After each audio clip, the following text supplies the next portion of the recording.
नमस्कार. स्वराज आर्टमध्ये आपल्या सर्वांचं मनपूर्वक स्वागत.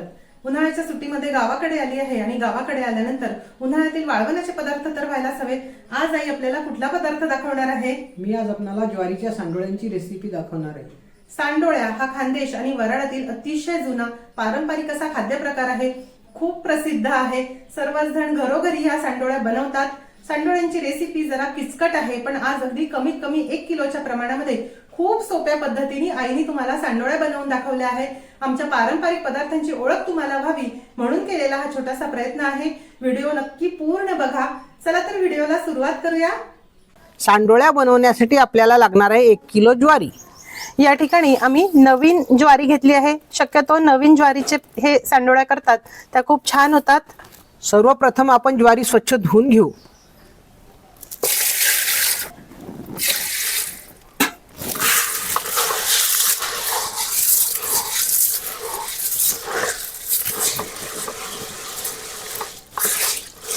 हे ज्वारीचे पापड म्हणजे सांडोळ्या किंवा बिबडे जे आहे ते बनवणं काही सोपं नाही.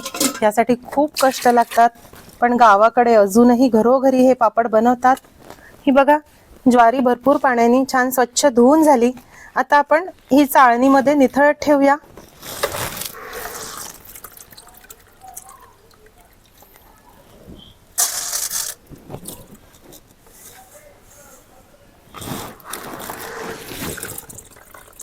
आज इथे आम्ही कमीत कमी 1 किलोचं प्रमाण दाखवत आहे.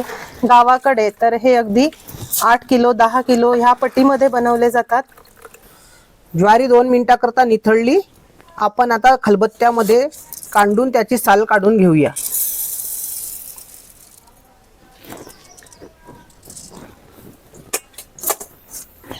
ह्या प्रकारे लोखंडाच्या खलबत्त्यामध्ये कांडून आता आपल्याला ह्या ज्वारीची साल काढायची आहे. पूर्वी तर उखळामध्ये कांडून याची साल काढायचे. आता आपल्याला कमी प्रमाणात बनवायचं असेल तर तुम्ही मिक्सरला पल्स मोडला किंवा फूड प्रोसेसरला देखील ह्या ज्वारीची साल काढून घेऊ शकतात. गावाकडे भरपूर प्रमाणामध्ये हे ज्वारीचे पापड बनवतात, त्यामुळे कांडप केंद्रामध्येच ज्वारी कांडून मिळते. ज्वारी कांडूनही मिळते आणि कांडप केंद्रामध्येच त्या मशीनमध्ये कोंडा देखील वेगळा करून मिळतो. अगदी सोपं हे गावाकडे आता झालेलं आहे. ज्वारी कांडून झाली. हे बघा कसा कोंडा निघलाय त्याचा. आता तो आपण चाळून घेऊ. ते मोठी चाळणी घेतली आहे. आता आपण ते चाळून घेऊ. ज्वारी आपल्याला चाळून घ्यायची आहे आणि यातील कोंडा आपल्याला वेगळा करून घ्यायचा आहे. ज्वारी चाळून झाली. यातील कोंडा मी वेगळा करून घेतलाय. आता हा जो कोंडा आहे ह्याचा आपल्याला उपयोग नाही. तुम्ही हवं तर ह्याचे लक्ष्मणे करू शकतात. याची रेसिपी आईने दाखवली आहे. गव्हाच्या कोंड्याचे ज्वारीच्या कोंड्याचे लक्ष्मणे बनवतात. आणि नसेल काही करायचं तर तुम्ही गुरांना हा कोंडा देऊ शकतात. ह्याची आपल्याला आवश्यकता नाही. काढलेली ज्वारी आपण आता धुवून घेऊया. ह्या ज्वारीची आपण साल काढून घेतली तरी देखील एक वेळा ही पाण्याने स्वच्छ धुवून घ्या, म्हणजे बारीक जर काही कोंडा असेल तर तो निघून जाईल. आता ही धुतलेली ज्वारी आपल्याला अशा माठामध्ये किंवा रांजणामध्ये घालायची आहे. हे पारंपरिक असं मडकं आहे. ज्वारीचे पापड, सांडोळ्या आणि बिबळे हे आंबवण्यासाठी हे मडकं वापरलं जातं. माझ्या पणजी आजींच्या सासूबाईंचं हे मडकं आहे. 100 वर्ष तरी जुनं असेल. आजीने देखील अगदी जपून वापरलं आणि आता आई देखील अगदी जपून हे वापरत आहे. गावाकडे अशाच प्रकारचे मडके किंवा रांजणामध्ये हे भिजवतात. तुम्ही स्टीलच्या भांड्यामध्ये देखील हे भिजवू शकतात. हल्ली तर बरेच जण प्लास्टिकच्या बादल्यांमध्ये वगैरे देखील भिजवतात, पण पारंपरिक पद्धतीने असं हे मडक्यातच भिजवलेलं असतं.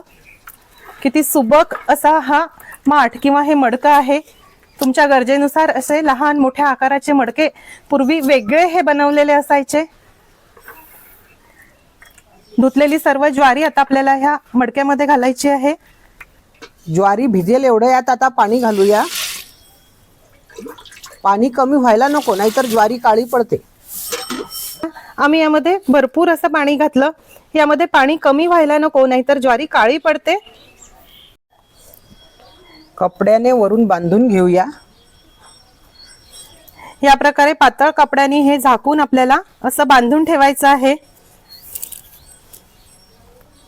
हे मडकं आपल्याला उन्हामध्ये ठेवून द्यायचं आहे आणि साधारण 5 दिवसासाठी ही ज्वारी भिजवून घ्यायची आहे.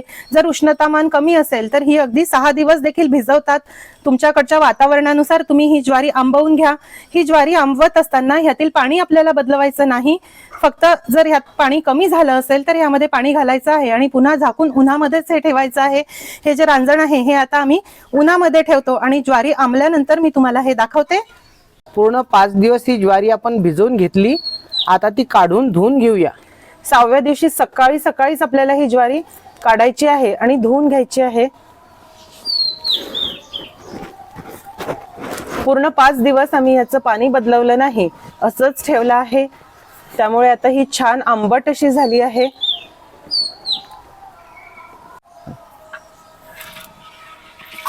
आता ही ज्वारी आपण जरा निथळवून घेऊ.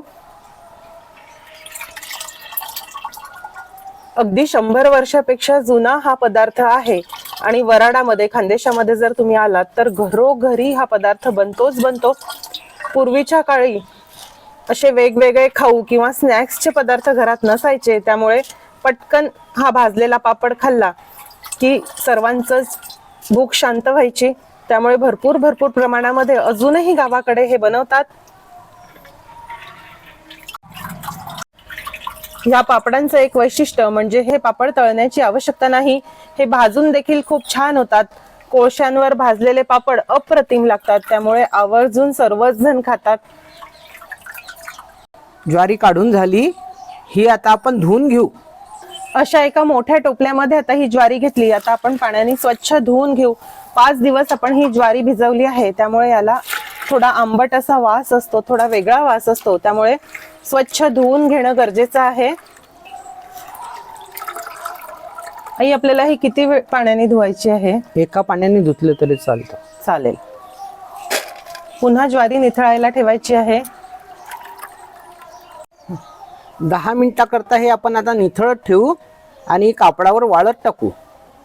आता इथे या कापडावर आपण ज्वारी उन्हात वाळत टाकू. अगदी कडकडीत ही ज्वारी आपल्याला वाळवून घ्यायची आहे, त्यामुळे कापडावर नीट पसरवून घ्या.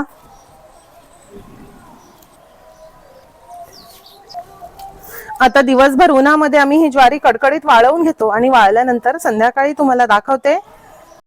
आंबवलेली ज्वारी कडकडीत वाळली. आता ही ज्वारी आपल्याला गिरणीवरून दळून आणायची आहे. अगदी मैद्याप्रमाणे बारीक फाईन पीठ करायचं नाही. भाकरीसाठी जसं आपण ज्वारी दळतो अगदी तशीच ही ज्वारी दळायची आहे. ही ज्वारी दळल्यानंतर मी तुम्हाला पीठ दाखवते. सांडोळ्यांसाठी ज्वारी दळली. भाकरीच्या पिठाप्रमाणे छान असं हे आहे, खूप बारीक नाही. हे पीठ जर अगदी मैद्याप्रमाणे बारीक असलं तर याची खिशी घेताना म्हणजेच याची उकड काढताना त्यामध्ये गाठी होतात. 1 किलो पिठासाठी आपण घालूया 35 ग्रॅम मीठ. मिठाचा एक अंदाज यामध्ये असतो, त्यानुसार जर घातलं तर सांडोळ्या खूप छान होतात. कमी मीठ झालं तरी त्या फुलत नाही आणि जास्त झालं तर खारट होईल. त्यामुळे मोजून मी तुम्हाला अंदाज सांगत आहे. 25 ग्रॅम तीळ. 25 ग्रॅम पांढरे तीळ यामध्ये घालायचे आहे. मिठाचा आणि तिळाचा अंदाज मी तुम्हाला दिला आहे, तरी देखील तुमच्या आवडीप्रमाणे तुम्ही हे कमी अधिक करू शकतात. आता आपण हे मिक्स करून घेऊ. कोरड्याच पिठामध्ये मीठ आणि तीळ मिक्स करायचे आहे. बरेच जण हे पीठ दळतानाच यामध्ये जाड मीठ दळून आणतात. तुम्हाला हवं असेल तर तुम्ही हे ज्वारी दळतानाच यामध्ये जाड मीठ दळून आणू शकता. आता हे जे सांडोळ्यांचं पीठ आहे याला आम्ही खिशीचं पीठ असं म्हणतो. हे देखील कोरड्या हवाबंद पिशवीमध्ये तुम्ही जर फ्रीज मध्ये ठेवलं तर वर्षभर देखील टिकते. आयत्या वेळी याची नाश्त्यासाठी खिशी बनवून खातात, खूप मस्त लागते. सांडोळ्या लाटण्यासाठी आता आपण प्रथम ताटाला लावण्यासाठी डिंकाचं पाणी करून घेऊ. 1 टीस्पून डिंक मी बारीक केला आहे. ज्या डिंकाचे आपण लाडू खातो तो खाण्याचा डिंक असा जरा बारीक कुटून घेतला आहे. आणि 1 वाटी कोमट पाणी घालते आहे त्यामध्ये.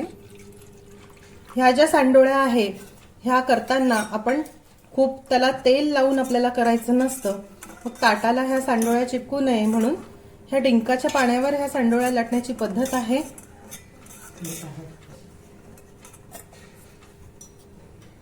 एखादा थेंब तेल घालूया. खूप तेल घालायचं नाही, फक्त 1 किंवा 2 थेंब तेल घातलं आहे. तुम्ही जर ताटाला तेल लावून हे पापड लाटले तर तेलामुळे काही दिवसानंतर याला एक वेगळा वास यायला लागतो. आणि अशा डिंकाच्या पाण्यावर लाटलेले जर पापड तुम्ही अगदी 2-3 वर्ष जरी ठेवले तरी त्याला कुठलाच वास येत नाही, ते खराब होत नाही. हे डिंकाचं पाणी तयार आहे. आता आपण खिशी करून घेऊ. एक भांड गरम पाणी घेऊया. ही खिशी घेण्यासाठी आम्ही बाजूच्या गॅसवर पाणी गरम करायला ठेवलं आहे. आता इथे सुरुवातीला आहे एक मोठं भांड भरून मी पाणी घेतलं आहे. पाण्याला उकळी आली आहे. आता आपण याच्यामध्ये पीठ टाकू.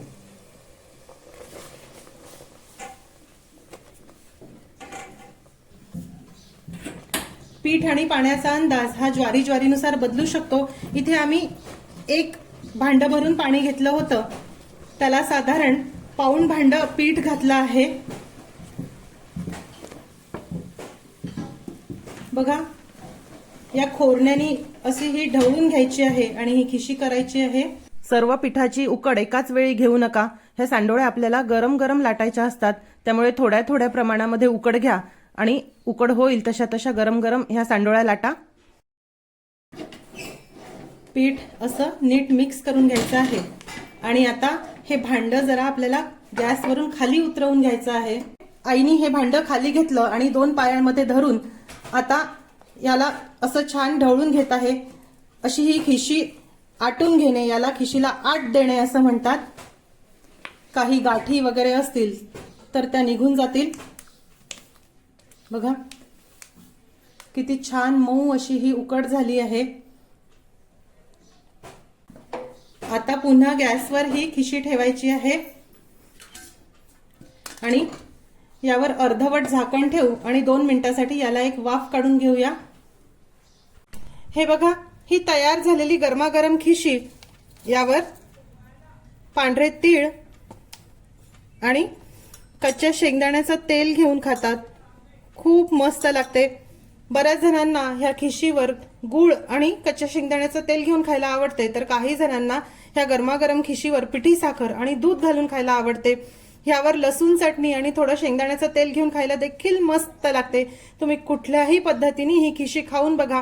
आमच्याकडे हे पीठ वर्षभर फ्रीजमध्ये ठेवलेलं असतं. आयत्या वेळी नाश्त्यासाठी आम्ही ही गरमागरम अशी खिशी बनवून खात असतो. आता ही खिशी आपण या भांड्यातून काढून घेऊया.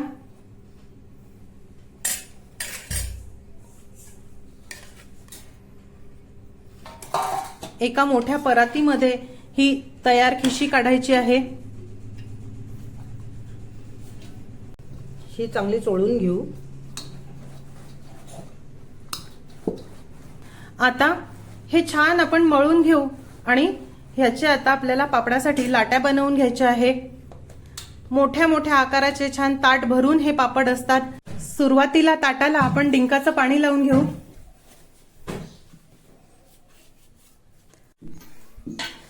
आता यावर पिठाचा गोळा ठेवला आहे आणि काकू बघा आता हा गोळा कसा गोळवत आहे. याला उंडा घोळवणे असे म्हणतात. आता हलक्या हलक्या हाताने हे असं पुढे ढकलायचं आहे. तुम्ही जर बघितलं असेल तर काकू असं हे ताट फिरवत आहे आणि लाटण्याने हा गोळा हळूहळू पुढे ढकलत आहे. ह्या ज्या सांडोळ्या आहे, हे लाटण्यासाठीचं जे लाटणं आहे हे देखील तुम्ही जर बघितलं असेल तर वेगळ्या आकाराचा आहे. ह्याला इलेक्ट्रिसिटीचा जो टेप आहे तो गुंडाळला आहे, जेणेकरून गरम ही सांडोळी लाटताना ती त्याला चिकटणार नाही. एक सारखी कितीही सांडोळी काकूनी लाटली बघा. मस्त मोठ्या आकाराचे हे पापड आपल्याला लाटायचे आहे. पातळ आणि एकसारखा पापड तयार आहे.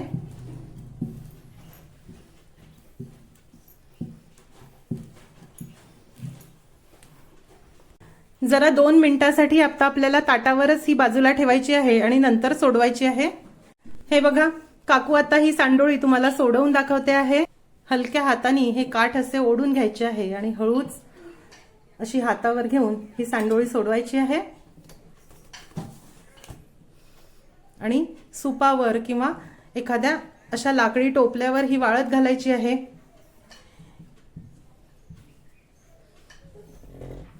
बघा किती छान हे झाले आहे. असेच काही पापड आम्ही करून घेतो आणि 7-8 पापड तयार झाल्यानंतर आम्ही हे वाळत टाकायला नेतो. वेगवेगळ्या सुपांवर आपल्याला हे 3-3, 4-4 पापड टाकायचे आहे आणि नंतर एकाच वेळी वाळत घालायचे आहे. आता ही सांडोळी आपण सोडवून घेऊ. एका बाजूनी हळूहळू आता ही बोटाच्या साहाय्याने अशी खाली ओढायची आहे. हे बघा, हळूच ही पूर्ण हातावर येते आणि इथे सुपावर किंवा असा टोपलीवर आपल्याला ह्या सांडोळ्या घालायच्या आहे. हे बघा, ह्या सुपावर अशा ह्या सांडोळ्या आपल्याला सुरुवातीला घालायच्या आहे. इथे खाटेवर आता आपण ह्या सांडोळ्या वाळत घालून घेऊ.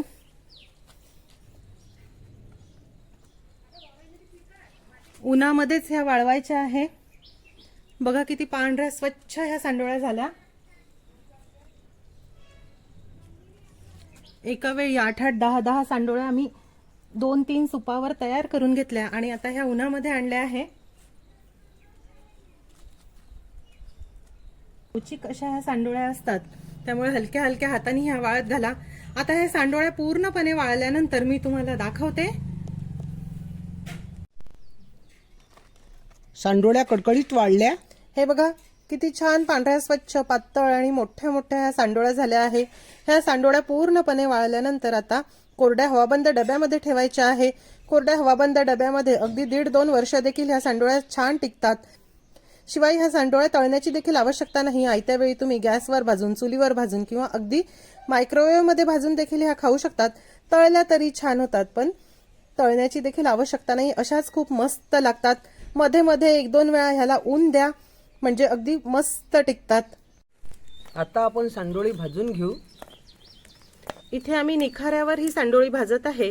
ह्याऐवजी तुम्ही गॅसवर देखील ही भाजू शकता किंवा मायक्रोवेव्ह मध्ये देखील भाजू शकता. अतिशय चविष्ट, खमंग आणि कुरकुरीत अशा पारंपरिक वऱ्हाडी तसेच खानदेशी पद्धतीच्या ज्वारीच्या सांडोळ्या तयार आहे. हे बघा किती छान कुरकुरीत ह्या सांडोळ्या झाल्या आहे. शिवाय सोडा, तेल कशाचीही आवश्यकता नाही. मस्त अशा सांडोळ्या आहे. ह्या सांडोळ्या कच्च्या शेंगदाण्याच्या तेलाबरोबर किंवा कच्च्या शेंगदाण्याबरोबर खायला खूप मस्त लागतात. नक्की करून बघा. रेसिपी आपणाला कशी वाटली ते मला जरूर कळवा. आईची रेसिपी आवडल्यास रेसिपीला लाईक करायला व शेअर करायला विसरू नका. माझ्या चॅनलला देखील नक्की सबस्क्राईब करा. अशीच एक छानशी रेसिपी घेऊन भेटूया स्वराजच्या पुढच्या भागामध्ये. तोपर्यंत चवीने खा आणि निरोगी राहा.